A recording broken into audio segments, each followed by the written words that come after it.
Mukura we cyo nutakibona eritatu bona ndabakona naho n'umurenga bona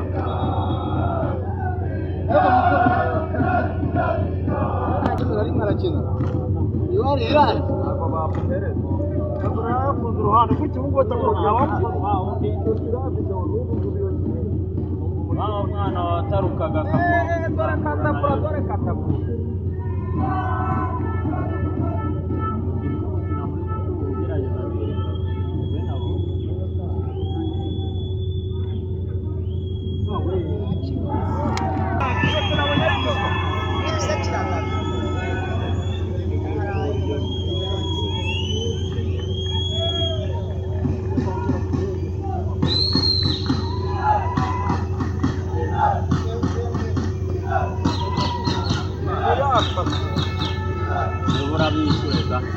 banganye rwose banganye gitakaze sha igira amanota 5 nayo biri kuyahomba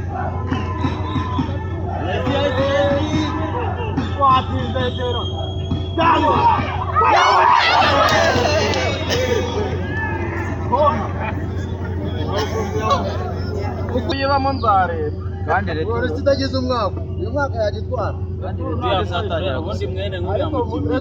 Aperiza yashuka akidiribura ari nk'intari yashuka